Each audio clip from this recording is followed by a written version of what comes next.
सबका एक बार फिर स्वागत है। आज हम भगवान शिव और शिवरात्रि से जुड़ी हुई एक बहुत ही सुंदर कहानी सुनेंगे।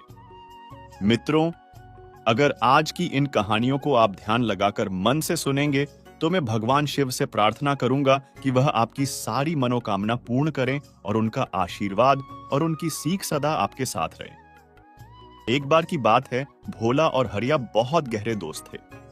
उनके खेत एक दूसरे से सटे हुए थे और वे मिलकर उनमें काम करते थे। एक दिन हरिया ने भोला से कहा, भोला, हम इतनी मेहनत से फसल उगाते हैं, लेकिन हमारी गरीबी कभी खत्म नहीं होती।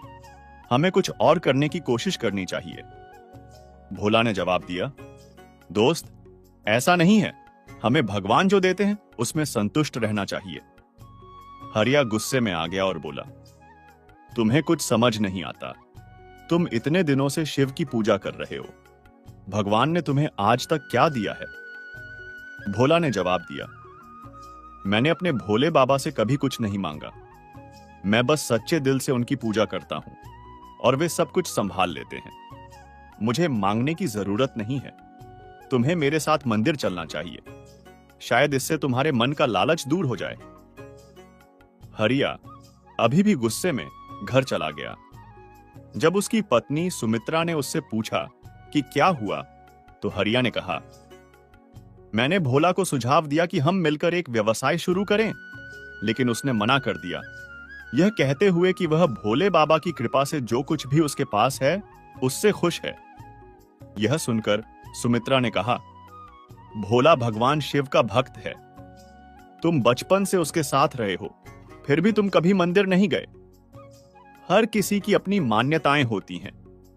तुम्हें भी मंदिर जाना चाहिए और भोले बाबा का आशीर्वाद लेना चाहिए। अगर भगवान की इच्छा है तो तुम्हारे व्यवसाय शुरू करने का सपना भी पूरा हो सकता है। हरिया ने सुमित्रा की सलाह मानी और अगले दिन वह भोला के साथ भगवान शिव के मंदिर गया। उसने प्रार्थना की और भगवान शिव से कहा, हे भगवान, मुझे इतना धन दें कि मैं एक व्यवसाय शुरू कर सकूं। यदि मेरा व्यवसाय सफल होता है तो मैं आपके मंदिर में एक सोने का शिवलिंग लाऊंगा। भोला हरिया की यह प्रार्थना सुनकर मुस्कुराया, लेकिन कोई टिप्पणी नहीं की और अपने खेत में काम करने के लिए लौट गया।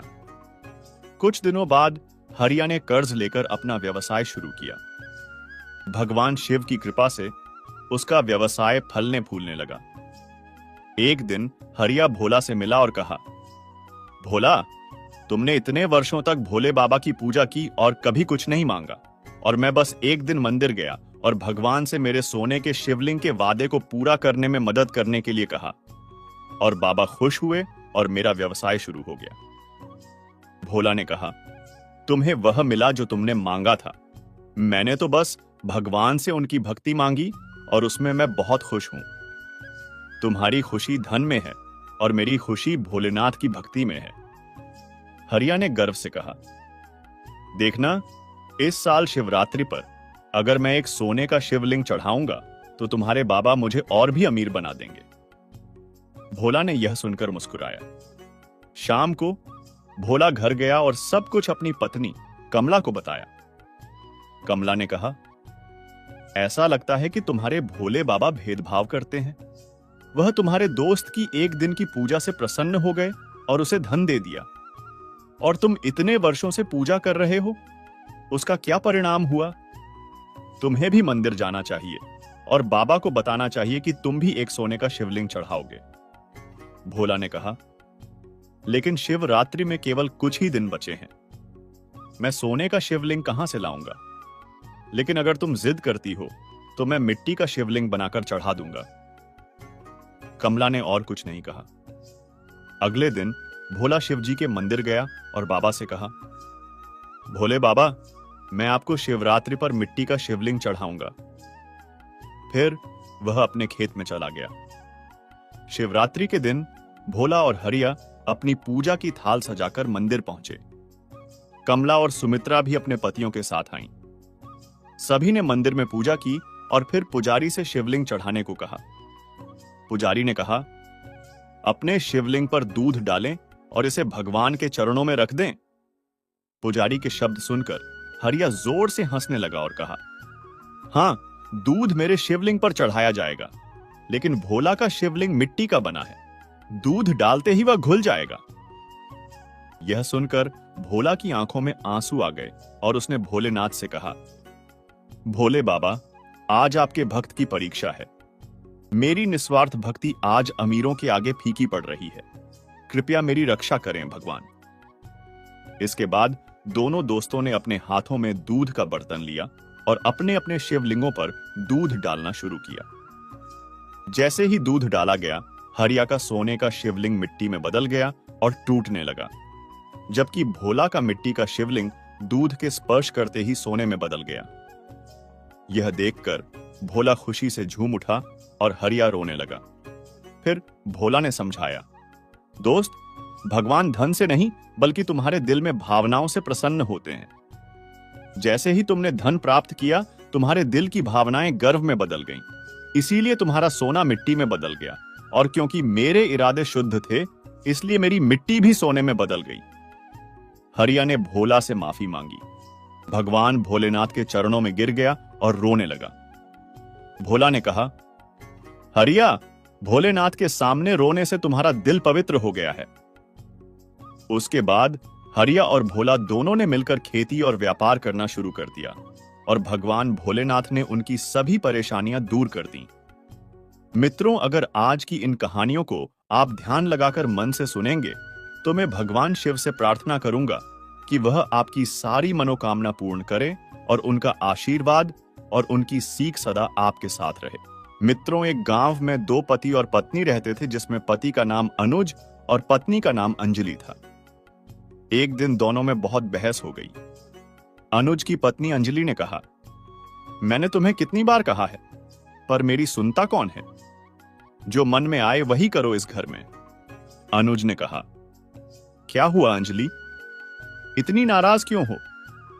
अंजलि ने कहा, गुस्सा ना हूं तो क्या करूं, तुम दिन रात पहरा देते रहते हो और फिर भी क्या बचा है? गांव वाले तुम्हें इतनी कम पगार देते हैं। मैंने कितनी बार कहा है कि यह नौकरी छोड़ दो, पर नहीं, जैसे तुमने कसम खा रखी है कि यही काम करोगे। मैं कब से कह रही हूं कोई अच्छा काम ढूंढो। अनुज ने कहा, तो इस नौकरी में क्या बुराई है? पगार भले ही कम मिलती है, पर कम से कम भोलेनाथ की सेवा तो करने को मिलती है। अंजलि ने कहा, देखना, कहीं एक दिन यह सेवा तुम पर ही भारी न पड़ जाए। कुछ नहीं होगा अंजलि, और तुम जानती हो मुझे भोलेनाथ की सेवा करना कितना अच्छा लगता है। गणेशपुर नामक एक गांव में अनुज भगवान शिव के मंदिर की रखवाली करता था। उस मंदिर में सोने की बहुत सी मूर्तियां थीं, जिनकी वह देखभाल किया करता था। गणेशपुर गांव का वह मंदिर भगवान शिव की सोने की मूर्तियों के कारण हर जगह प्रसिद्ध था। यह खबर आसपास के गांवों में भी फैल गई थी। एक दिन इसी बात का फायदा उठाते हुए एक चोर प्रार्थना करने के बहाने वहां आता है और मंदिर की मूर्तियों को बहुत ही ध्यान से देखता है। ओह वाह, यहां तो सोने की इतनी सारी मूर्तियां हैं, इन्हें चुराकर तो मैं बहुत सारा पैसा कमा सकता हूं। अब चोर यह बात जाकर अपने दूसरे चोर दोस्तों को बताता है। इससे बहुत पैसा मिलेगा, पर मैंने सुना है कि उस मंदिर का पहरेदार यानी अनुज हमेशा मंदिर की रखवाली में लगा रहता है और किसी चोर को घुसने भी नहीं देता। चोरों ने कहा, ओह, कुछ नहीं होगा, हम यह काम बहुत सावधानी से करेंगे। अगली रात सारे चोर रात के अंधेरे में उस मंदिर के लिए निकल जाते हैं। उस रात अनुज मंदिर की रखवाली कर रहा था। उसने रात में बाहर एक चारपाई बिछाई और उस पर लेट गया, लेकिन आधी रात को उसे नींद आ गई। तभी उसे कुछ अजीब सी आवाज सुनाई दी, जैसे कोई मंदिर का दरवाजा तोड़ने की कोशिश कर रहा हो। यह देखकर अनुज जोर जोर से चिल्लाने लगता है। फिर कुछ लोग हाथों में लाठियां लेकर वहां आ जाते हैं और चोरों को मौका मिलता है और वे वहां से गायब हो जाते हैं। क्या तुम ठीक हो नानू?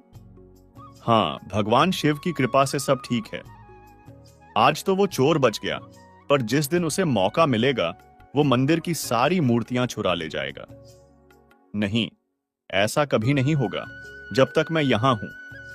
लेकिन इस घटना के बाद से अंजलि और भी डर जाती है और अनुज को वह नौकरी छोड़ने की सलाह देती है, पर अनुज ऐसा करने से मना कर देता है। अंजलि ने कहा, जब तुम्हें इतनी भक्ति और पूजा पाठ ही करना था तो मुझसे शादी करके मेरी जिंदगी क्यों बर्बाद की?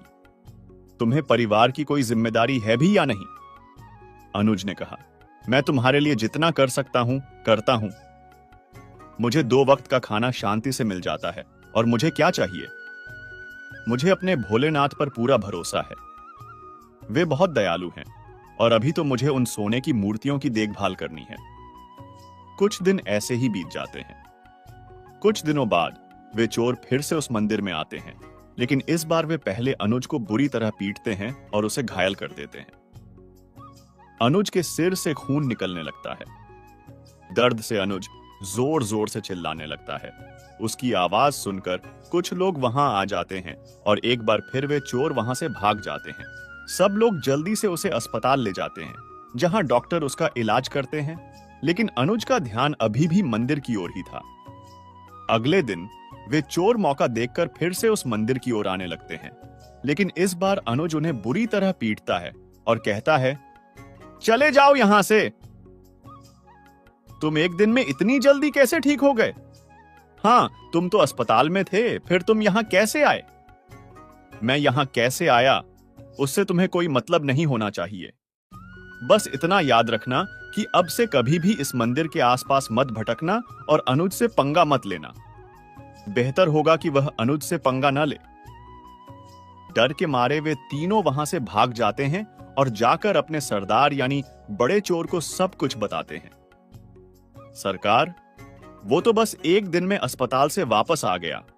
बड़े चोर ने कहा, तुम तीनों बेकार हो। तुम लोग इतना सा काम भी नहीं कर पाए। तुम सब मिलकर एक साधारण आदमी को भी नहीं संभाल पा रहे हो। तुम जानते हो, मैं आसपास के सभी गांवों का सबसे खतरनाक चोर हूं। अब मुझे लगता है कि मुझे खुद ही जाना होगा। उन मूर्तियों को मुझे खुद ही चुराना होगा। यह तुम तीनों के बस की बात नहीं है। दूसरी ओर बेचारा अनुज अभी भी अस्पताल में बेहोश था, लेकिन उसका पूरा ध्यान अभी भी मंदिर की उन मूर्तियों पर ही था। बेहोशी में भी वह लगातार भगवान शिव का नाम जप रहा था। इसके साथ ही वह मंदिर को लेकर चिंतित भी था। हे भगवान शिव, मेरे मंदिर की रक्षा करना।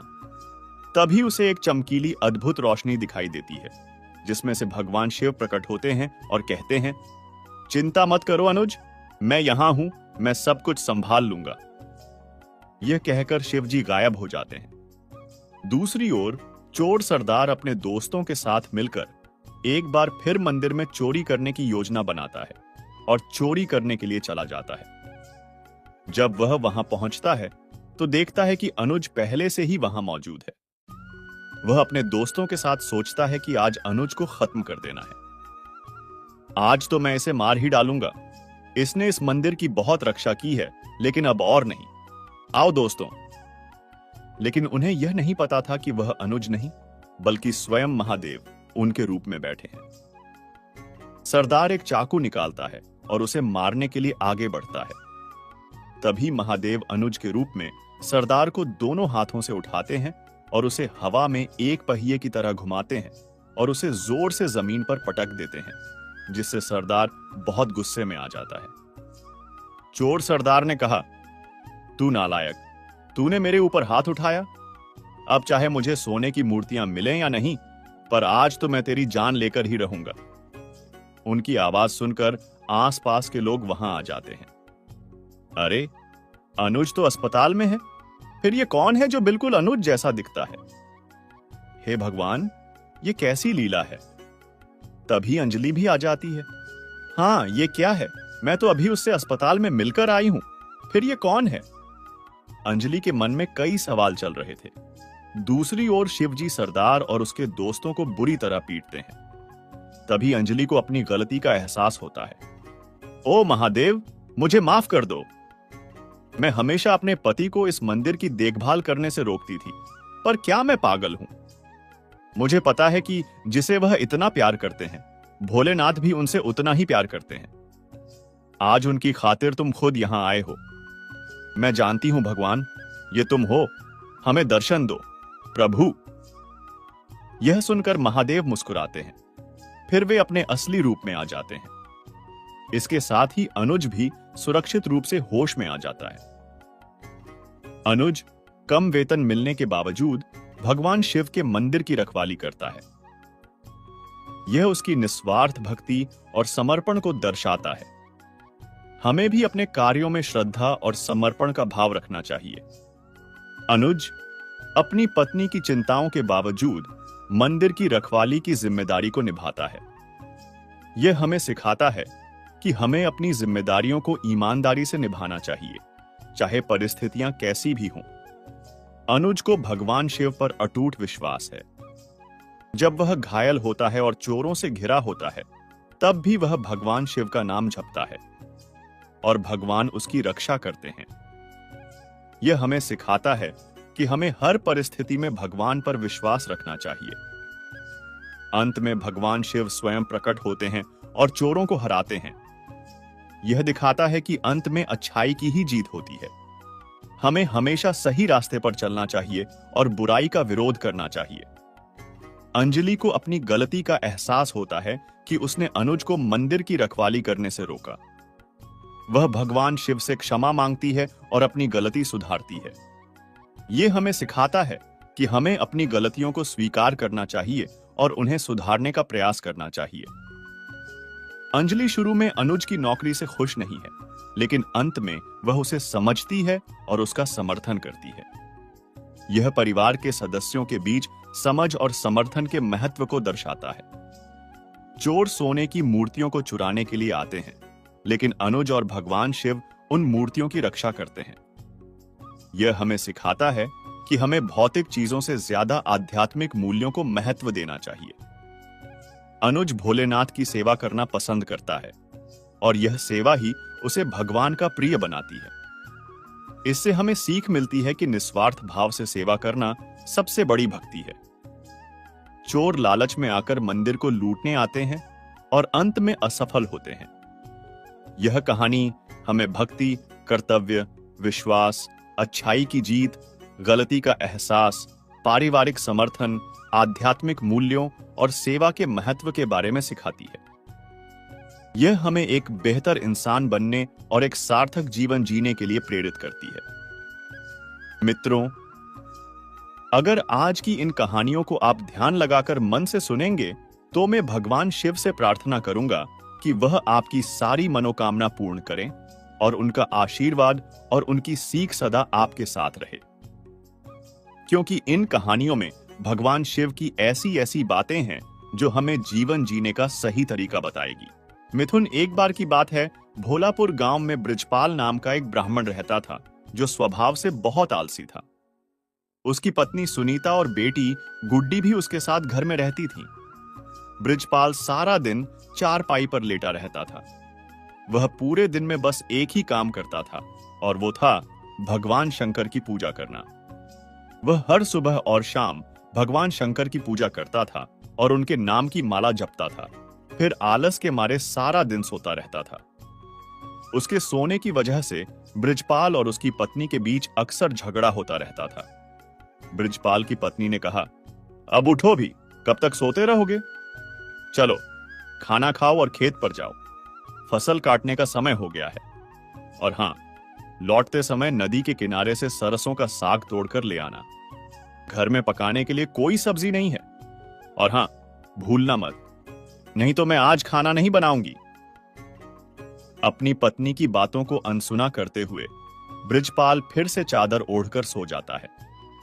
सुनीता गुस्से से लाल हो जाती है। दूसरी ओर कैलाश में बैठी मां पार्वती भगवान शंकर से कहती है, हे नाथ, ये कैसा भक्त है आपका जो आपकी भक्ति के अलावा कुछ नहीं करता? बस अपने आलसी शरीर के कारण चारपाई पर लेटा रहता है, कोई काम नहीं करता। आपको ऐसे भक्त का मार्गदर्शन करना चाहिए। इसमें उसकी कोई गलती नहीं है।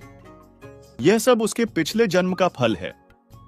उस समय वह एक आलसी गधा हुआ करता था जो मेरे मंदिर के बाहर दिन भर लेटा रहता था।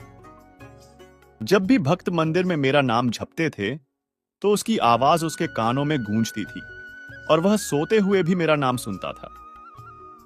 फिर एक दिन श्रावण के महीने में उसकी मृत्यु हो गई। फिर अगले 4 वर्षों में उसने मनुष्य के रूप में जन्म लिया, लेकिन उसके पिछले जन्म का आलसी स्वभाव उसका साथ नहीं छोड़ पाया। जब सही समय आएगा तो मैं उसे ज्ञान दूंगा। बृजपाल की पत्नी सुनीता ने कहा, हे भगवान, मैं इस आदमी का क्या करूं? यह फिर से लेटा हुआ है। मैं इसे कब से कह रही हूं कि उठो। खेतों में फसल बड़ी हो गई है। अगर समय पर नहीं काटी गई तो जानवर उस पर हमला कर देंगे या कोई उसे चुरा लेगा। क्या आप सुन रहे हैं कि मैं क्या कह रही हूं? हे शिव जी, मुझे नहीं पता कि इसका आलस कब खत्म होगा। मैं अब इसके आलस से तंग आ चुकी हूं। सुनीता लगातार बोलती जा रही थी, लेकिन आलसी ब्राह्मण को जरा भी भनक नहीं लगी। वह बस चुपचाप अपनी चारपाई पर लेटा रहा। बृजपाल को न उठते देख सुनीता गुस्से में बाहर आंगन में रखा पानी का एक बाल्टी लाती है और उसे बृजपाल पर डाल देती है।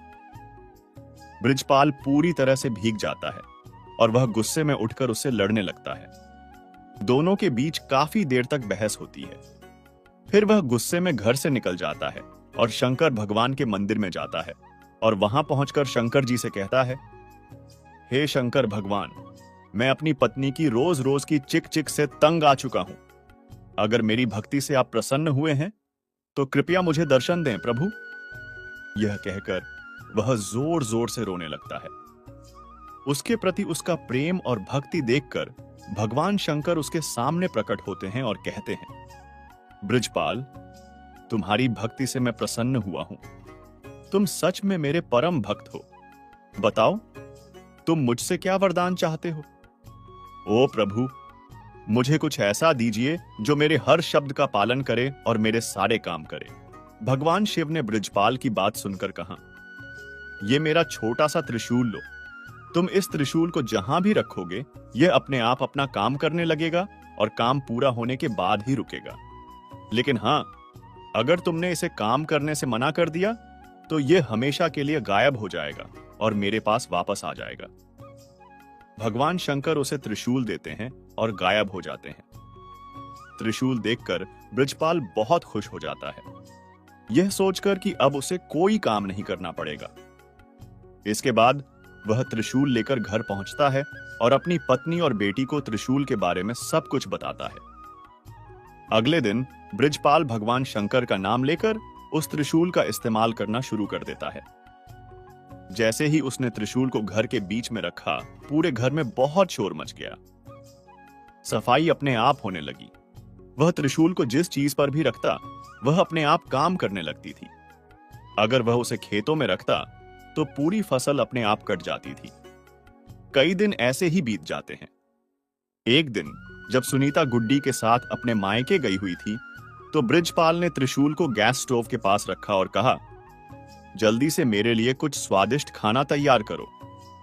कढ़ाई अपने आप स्टोव पर रख जाती है और तेल और मसाले अपने आप उसमें डलने लगते हैं। बिना देर लगाए स्वादिष्ट व्यंजन तैयार हो जाते हैं, जिन्हें बृजपाल बहुत ही चाव से खाता है। बृजपाल कहता, आहा, वाह, कितना मजा आ रहा है। वाह वाह, क्या स्वाद है। मैं भाग्यवान के बनाए हुए खाने को रोज रोज खाकर तंग आ गया था। यह वाकई कमाल का है। यह त्रिशूल से बना खाना खाने के बाद बृजपाल आराम से गहरी नींद में सो जाता है और फिर जब वह अगली सुबह उठता है तो वह कुएं के पास जाता है और त्रिशूल को कहता है कि जल्दी से मेरे नहाने के लिए कुएं से पानी निकालो और इस बाल्टी को भर दो। कुएं से पानी निकालना है, पौधों को पानी देना है, सफाई करनी है, कपड़े, बर्तन, सब कुछ। वह त्रिशूल बृजपाल के कहते ही सारे काम कर देता है। बृजपाल खुशी खुशी बगीचे में पड़े पाइप के पास जाता है और अपने त्रिशूल को उससे छूकर कहता है, पाइप, जल्दी से इस बगीचे के पौधों को ठीक से पानी दे दो। पाइप पौधों को पानी देना शुरू कर देता है। फिर आलसी ब्राह्मण खुशी खुशी आराम से सोने चला जाता है, लेकिन सोने के कुछ समय बाद लाइट चली जाती है। फिर वह अपने त्रिशूल को हाथ के पंखे पर रखता है और कहता है, अरे हाथ पंखे, जब तक लाइट वापस ना आए तुम मुझे इस पंखे से हवा करो। जैसे ही वह यह कहता है, हाथ का पंखा उसे हवा करना शुरू कर देता है। कुछ समय बाद जैसे ही लाइट वापस आती है, हाथ का पंखा रुक जाता है। एक दिन बृजपाल को बहुत भूख लग रही होती है। उसने खाली थाली अपने सामने रखी और जमीन पर बैठ गया। फिर त्रिशूल को थाली पर रखते हुए उसने कहा, अब इसमें से जल्दी से स्वादिष्ट व्यंजन निकलने चाहिए। कुछ ही समय में थाली में कई तरह के व्यंजन आने लगे। कितना अच्छा हो अगर मुझे खुद खाना ना पड़े और सारा खाना अपने आप मेरे मुंह में चला जाए। यह कहते हुए उसने त्रिशूल को अपनी थाली पर रख दिया और कहा, जल्दी से स्वादिष्ट व्यंजन मेरे मुंह में आने चाहिए। जैसे ही उसने कहा कि स्वादिष्ट व्यंजन जल्दी से मेरे मुंह में आने चाहिए, थाली में से अलग अलग तरह के व्यंजन निकलने लगे और उसके मुंह में जाने लगे और वह उन्हें बड़े ही चाव से खाने लगा। लेकिन यह सुख बस थोड़ी देर का ही था। थोड़ी ही देर में उसका पेट भर गया और वह खाने में सक्षम नहीं रहा, लेकिन व्यंजन लगातार उसके मुंह में जा रहे थे। उसका पेट और दिमाग पूरी तरह से भर गया। जैसे ही उसने उन्हें रोकने के बारे में सोचा, उसे भगवान शंकर के शब्द याद आ गए, जिसमें उन्होंने कहा था कि काम करते समय त्रिशूल को रोका गया तो यह वरदान वहीं खत्म हो जाएगा और त्रिशूल फिर से भगवान शंकर के पास पहुंच जाएगा। तभी सुनीता अपनी ससुराल से लौटकर गुड्डी के साथ वहां पहुंचती है।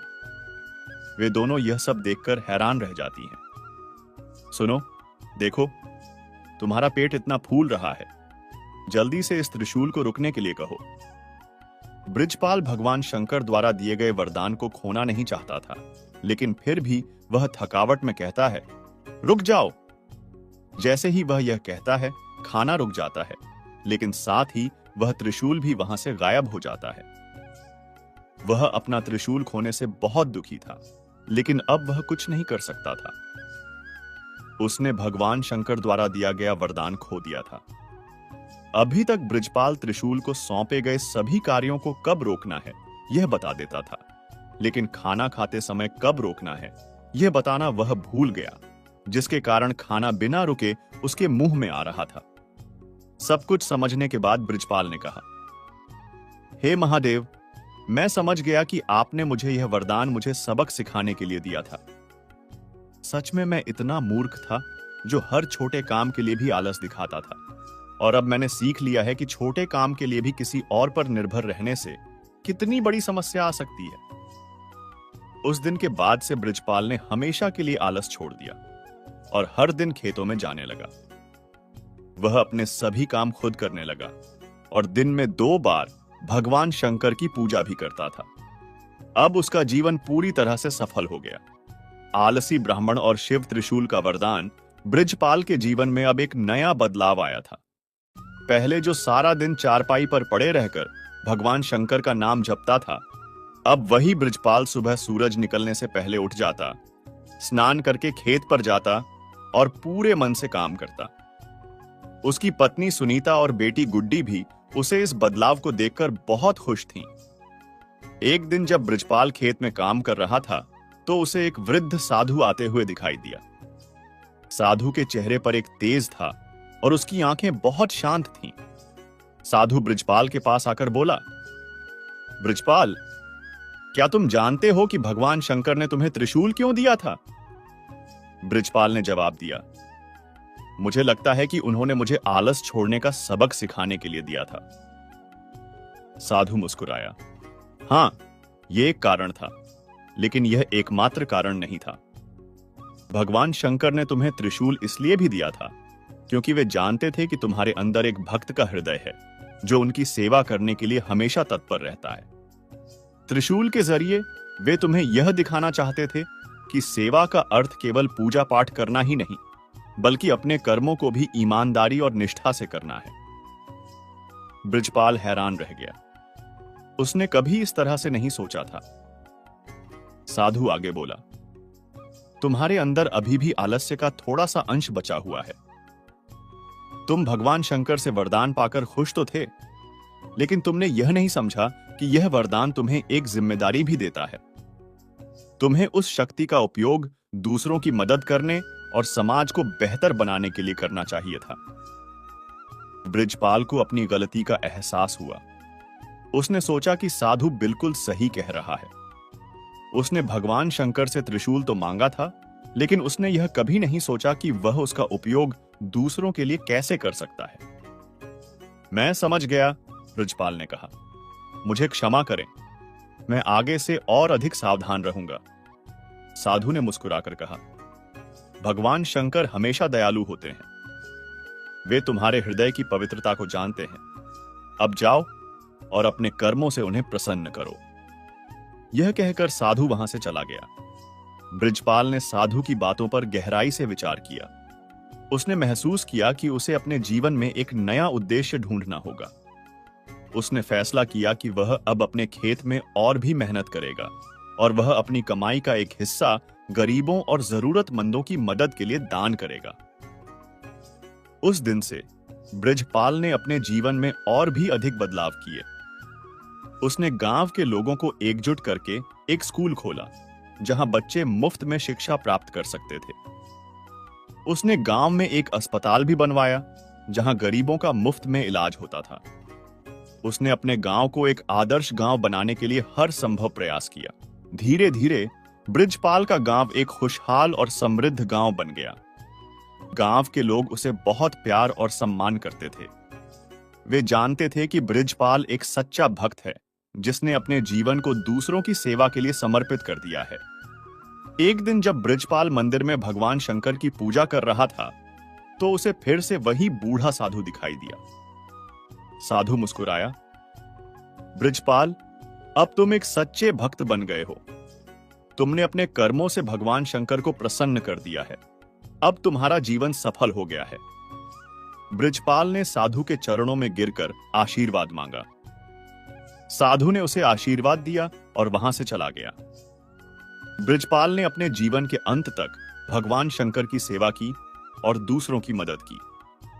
उसे एक सच्चा भक्त और एक महान समाज सेवक के रूप में याद किया जाता है। सीख। इस कहानी से हमें यह सीख मिलती है कि भगवान की भक्ति का अर्थ केवल पूजा पाठ करना ही नहीं है, बल्कि अपने कर्मों को भी ईमानदारी और निष्ठा से करना है। हमें भगवान द्वारा दी गई शक्तियों और अवसरों का उपयोग दूसरों की मदद करने और समाज को बेहतर बनाने के लिए करना चाहिए। आलस्य को त्याग कर कर्मठ बनना और दूसरों की सेवा करना ही सच्ची भक्ति है। और यह भी कि वरदान के साथ जिम्मेदारी भी आती है।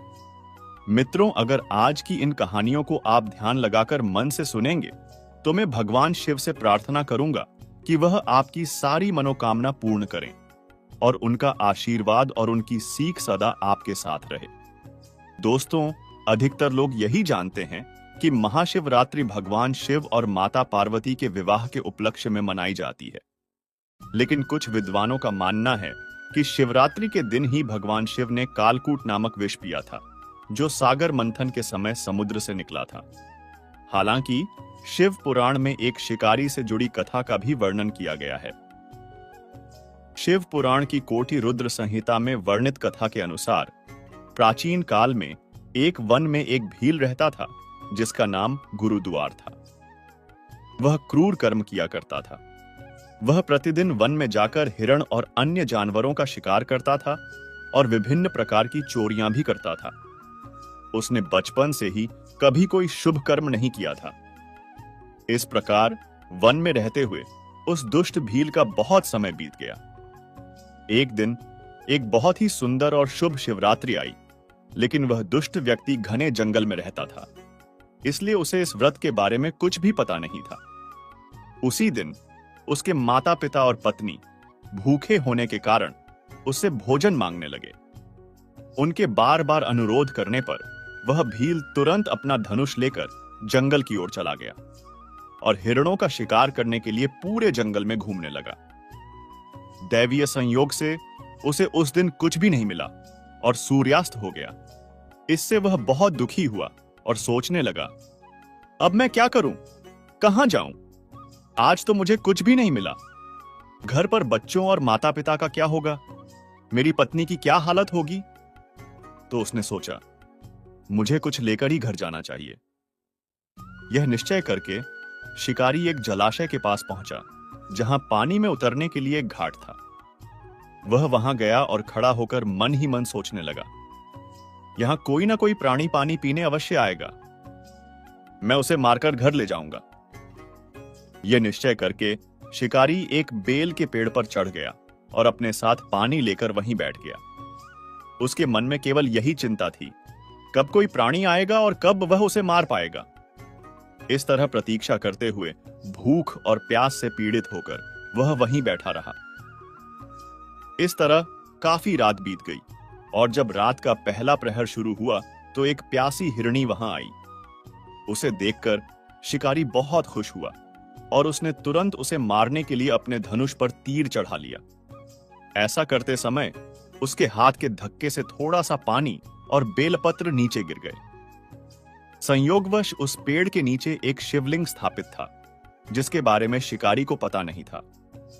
इस तरह पानी और बेलपत्र से भगवान शिव की पहले प्रहर की पूजा संपन्न हो गई और उस पूजा के प्रभाव से शिकारी के कई पाप तुरंत नष्ट हो गए। दूसरी ओर सरसराहट की आवाज सुनकर हिरनी डर गई और ऊपर देखने लगी। शिकारी को देखकर वह व्याकुल हो गई और बोली, शिकारी, तुम क्या करना चाहते हो? मुझे सच बताओ। हिरनी की बातें सुनकर शिकारी ने कहा, आज मेरे परिवार के सदस्य भूखे हैं, इसलिए तुम्हें मारकर मैं उनकी भूख मिटाऊंगा और उन्हें तृप्त करूंगा। शिकारी के उन भयानक शब्दों को सुनकर और दुष्ट भील को तीर खींचते हुए देखकर हिरनी सोचने लगी, अब मैं क्या करूं?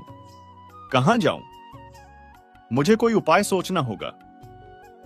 ऐसा सोचते हुए उसने कहा, शिकारी, तुम्हें मेरी जान से खुशी मिलेगी। इस बेकार शरीर के लिए इससे बड़ा पुण्य का काम और क्या हो सकता है? जो प्राणी दूसरों का भला करता है, उसे इस दुनिया में जो पुण्य मिलता है, उसका वर्णन 100 वर्षों में भी नहीं किया जा सकता। लेकिन अभी मेरे सारे बच्चे मेरे आश्रम में हैं। मैं उन्हें अपनी बहन या पति को सौंपकर वापस आऊंगी। मेरे प्यारे, इसे झूठ मत समझना। मैं निश्चित रूप से तुम्हारे पास वापस आऊंगी, क्योंकि पृथ्वी सत्य पर टिकी है।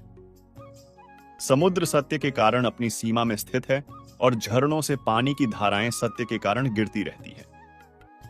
सब कुछ सत्य में स्थित है। हिरणी के ऐसा कहने पर भी जब शिकारी उसकी बात नहीं माना, तो वह बहुत हैरान और भयभीत होकर फिर से हिरणी ने कहा, शिकारी, सुनो, मैं तुम्हारे सामने कसम खाती हूं कि अगर मैं वापस नहीं लौटी तो मैं निश्चित रूप से पाप की भागी बनूंगी। यदि कोई ब्राह्मण वेदों को बेचता है और तीनों समय संध्या वंदन नहीं करता है, तो उसे जो पाप लगता है वही पाप मुझे भी लगेगा। जो पाप उन स्त्रियों को लगता है जो अपने पति की आज्ञा का उल्लंघन करती हैं और अपनी इच्छा से काम करती हैं, जो पाप उन लोगों को लगता है जो दूसरों के किए गए उपकार को नहीं मानते, जो भगवान शंकर से विमुख रहते हैं और जो विश्वासघात और धोखा देते हैं, अगर मैं वापस नहीं लौटी तो मुझे भी वही पाप लगेगा। इस तरह कई कस्में खाने के बाद जब हिरणी चुपचाप खड़ी हो गई, तो शिकारी ने उस पर विश्वास करते हुए कहा, ठीक है, अब तुम अपने घर जाओ। जब वह हिरणी बड़ी खुशी के साथ अपने आश्रम चली गई, तब तक शिकारी के जागते हुए रात का पहला प्रहर बीत गया। फिर हिरणी की बहन दूसरी हिरणी, जिसे पहली हिरणी ने याद किया था, उसका इंतजार करते हुए पानी पीने के लिए वहां आई। उसे देखकर भील ने खुद तरकश से तीर खींचा। ऐसा करते समय फिर से पहले की तरह पानी और बेलपत्र भगवान शिव पर गिरे और उसके द्वारा महात्मा शंभू की दूसरे प्रहर की पूजा संपन्न हो गई। हालांकि वह पूजा संयोगवश हुई थी, लेकिन वह शिकारी के लिए शुभ थी। उसे तीर खींचते हुए देखकर हिरणी ने पूछा, शिकारी, तुम क्या कर रहे हो? शिकारी ने पहले की तरह उत्तर दिया, मैं तुम्हें मारूंगा। हिरणी ने कहा, शिकारी, मेरी बात सुनो, मैं धन्य हूं। मेरा जन्म सफल हो गया, क्योंकि यह नश्वर शरीर दूसरों की भलाई के लिए इस्तेमाल होगा। लेकिन मेरे छोटे बच्चे घर पर हैं, इसलिए मुझे एक बार जाकर उन्हें अपने पति को सौंपने दो, फिर मैं तुम्हारे पास वापस आऊंगी। हिरणी की बातें सुनकर शिकारी ने कहा, मुझे तुम्हारी बातों पर विश्वास नहीं है। मैं तुम्हें मारूंगा, इसमें कोई शक नहीं है। शिकारी की बातें सुनकर हिरणी ने भगवान विष्णु की कसम खाई और कहा, शिकारी, मैं जो कह रही हूं उसे सुनो। अगर मैं वापस नहीं लौटी तो मैं अपना सारा पुण्य खो दूंगी, क्योंकि जो व्यक्ति अपने वचन से मुकर जाता है वह अपना पुण्य खो देता है। वह व्यक्ति जो अपनी विवाहित पत्नी को छोड़कर दूसरी स्त्री के पास जाता है, जो वैदिक धर्म का उल्लंघन करता है और काल्पनिक धर्म का पालन करता है, जो भगवान विष्णु का भक्त होकर भी शिव की निंदा करता है, जो अपने माता पिता की पुण्यतिथि पर श्राद्ध नहीं करता और उसे खाली बिताता है, और जो पश्चाताप महसूस करने के बाद भी अपना दिया हुआ वचन पूरा नहीं करता, उसे जो पाप लगता है वही पाप मुझे भी लगेगा अगर मैं वापस नहीं लौटी। यह सुनकर शिकारी ने कहा, ठीक है, जाओ। उसके बाद हिरणी पानी पीकर खुशी खुशी अपने आश्रम चली गई। इस बीच शिकारी के जागते हुए रात का दूसरा प्रहर भी बीत गया। इस समय जब तीसरा प्रहर शुरू हुआ तो हिरणी के लौटने में बहुत देर हो गई। चिंतित होकर शिकारी उसे खोजने लगा। इस बीच उसने पानी के रास्ते में एक हिरण को देखा। वह बहुत स्वस्थ था। उसे देखकर शिकारी बहुत खुश हुआ और उसने धनुष पर तीर रखा और उसे मारने के लिए तैयार हो गया। ऐसा करते समय उसके भाग्य के कारण कुछ पानी और बेलपत्र शिवलिंग पर गिर गए, जिससे उसकी अच्छी किस्मत के कारण भगवान शिव की तीसरे प्रहर की पूजा भी संपन्न हो गई। इस तरह भगवान ने उस पर अपनी कृपा दिखाई। पत्तों के गिरने की आवाज सुनकर हिरण ने शिकारी की ओर देखा और पूछा, तुम क्या कर रहे हो? शिकारी ने उत्तर दिया, मैं तुम्हें अपने परिवार को भोजन देने के लिए मारूंगा। शिकारी की बातें सुनकर हिरण अपने मन में बहुत खुश हुआ और तुरंत बोला, मैं धन्य हूं। मेरा स्वस्थ होना सफल हो गया, क्योंकि मेरा शरीर आप लोगों को संतुष्ट करने के लिए इस्तेमाल होगा। जो कुछ भी दूसरों के लाभ के लिए इस्तेमाल नहीं होता वह व्यर्थ चला जाता है। जो व्यक्ति सक्षम होते हुए भी दूसरों का भला नहीं करता, उसकी शक्ति व्यर्थ चली जाती है और वह अगले जन्म में नरक में जाता है। लेकिन मुझे एक बार जाने दो। मैं अपने बच्चों को उनकी मां को सौंप दूंगा और उन सभी को दिलासा देकर फिर यहां वापस आऊंगा। यह सुनकर शिकारी अपने मन में बहुत हैरान हुआ।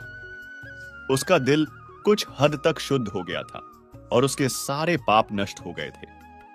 उसने हिरण से कहा, यहां आने वाले सभी लोगों ने तुम्हारी तरह वादे किए और चले गए, लेकिन वे अभी तक यहां वापस नहीं लौटे हैं। तुम भी इस समय खतरे में हो, इसलिए झूठ बोलो और चले जाओ। फिर मैं आज अपनी जीविका कैसे चलाऊंगा? शिकारी की बातें सुनकर हिरण ने कहा, शिकारी, मैं जो कह रहा हूं उसे सुनो। मुझ में कोई झूठ नहीं है। पूरा ब्रह्मांड सत्य पर टिका है। जिस व्यक्ति की वाणी झूठी होती है उसका पुण्य उसी क्षण नष्ट हो जाता है। हालांकि शिकारी, मेरा सच्चा वादा सुनो। शिवरात्रि के दिन भोजन करने से, झूठी गवाही देने से, धरोहर हड़पने से और संध्या न करने से जो पाप लगता है वही पाप मुझे भी लगेगा अगर मैं वापस नहीं लौटी। जिसके मुंह से कभी शिव का नाम नहीं निकलता, जो सक्षम होते हुए भी दूसरों का भला नहीं करता, जो त्योहार के दिन नारियल तोड़ता है, जो अक्ष भक्षण करता है और जो शिव की पूजा किए बिना और भस्म लगाए बिना भोजन करता है, उन सभी के पाप मुझे लगेंगे अगर मैं वापस नहीं आऊं। उसकी बातें सुनकर शिकारी ने कहा, जाओ, जल्दी लौटो। शिकारी के ऐसा कहने के बाद हिरण पानी पीकर चला गया। वे सभी अपने आश्रम में मिले। उन तीनों ने एक दूसरे के वृत्तांतों को अच्छी तरह सुनने के बाद सच्चाई के बंधन में बंधकर यह निश्चय किया कि उन्हें वहां अवश्य जाना चाहिए। इस निर्णय के बाद, बच्चों को आश्वासन देने के बाद, वे सभी जाने के लिए उत्सुक हो गए। उस समय बड़ी हिरणी ने अपने पति से कहा, प्रभु, आपके बिना बच्चे यहां कैसे रहेंगे? मैंने वहां पहले वादा किया है, इसलिए केवल मुझे ही जाना चाहिए। आप दोनों यहीं रहें। यह सुनकर छोटी हिरणी ने कहा, बहन, मैं तुम्हारी सेवक हूं, इसलिए आज मैं शिकारी के पास जाऊंगी। तुम यहीं रहो। यह सुनकर हिरण ने कहा, मैं वहां जाऊंगा। तुम दोनों यहीं रहो, क्योंकि बच्चों की रक्षा उनकी मां द्वारा की जाती है। पति की बातें सुनकर दोनों हिरणियों ने कहा, प्रभु, बिना पति के इस जीवन को धिक्कार है। फिर उन सभी ने अपने बच्चों को सांत्वना दी और उन्हें पड़ोसियों को सौंप दिया और खुद जल्दी ही उस जगह के लिए रवाना हो गए जहां शिकारी उनका इंतजार कर रहा था। उन सबको एक साथ आते देखकर शिकारी बहुत खुश हुआ। उसने धनुष पर तीर रखा। उस समय फिर से पानी और बेलपत्र शिव पर गिरे, जिससे शिव की चौथे प्रहर की शुभ पूजा भी संपन्न हो गई। उस समय शिकारी के सारे पाप तुरंत भस्म हो गए। इस बीच दोनों हिरणियों और हिरण ने पुकारा, शिकार, कृपया हमारे शरीरों को जल्द ही सार्थक करें।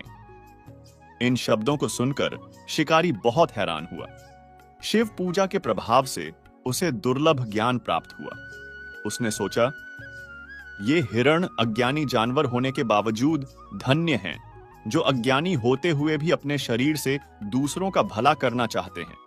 लेकिन मेरे जीवन को धिक्कार है कि मैं अपने परिवार का भरण पोषण विभिन्न प्रकार के गलत काम करके करता रहता हूं। अब उसने अपने तीर रोक दिए और हिरणों से कहा, तुम सब धन्य हो, वापस जाओ। उसके ऐसा करने के बाद भगवान शंकर ने प्रसन्न होकर तुरंत उसे अपना दिव्य रूप दिखाया और उसे सुख और समृद्धि का वरदान दिया और उसे गुह नाम दिया। महादेव त्रिदेवों में से एक हैं। जबकि ब्रह्मादेव को ब्रह्मांड का निर्माता माना जाता है, विष्णु संरक्षक हैं और शिव संहारक हैं। विष्णु को हरि कहा जाता है और शिव को हर कहा जाता है। शास्त्रों में हरि के 24 अवतारों का वर्णन है। इसी तरह शिव के 19 अवतारों का उल्लेख किया गया है। शिव पुराण में कहा गया है कि भगवान शिव और उनके अवतार समुद्र और लहरों की तरह हैं। उनका न तो कोई आदि है और न ही कोई अंत। जब कुछ नहीं था तब भी शिव थे और जब कुछ नहीं होगा तब भी शिव रहेंगे। इसीलिए शिव के कई अवतार हैं, क्योंकि वे अनंत हैं। मित्रों, आपसे एक छोटा सा अनुरोध है कि आप कमेंट में हर हर महादेव अवश्य लिखें। तो दोस्तों, उम्मीद है आज का वीडियो आपको जरूर पसंद आया होगा। अगर वीडियो अच्छा लगा हो तो कमेंट में मन से जय श्री राधे कृष्णा जरूर लिखिए और ऐसे ही वीडियो और पाने के लिए हमारे चैनल को सब्सक्राइब करें। वीडियो को लाइक करें, ज्यादा से ज्यादा शेयर करें। धन्यवाद। जय श्री कृष्णा। राधे राधे मित्रों।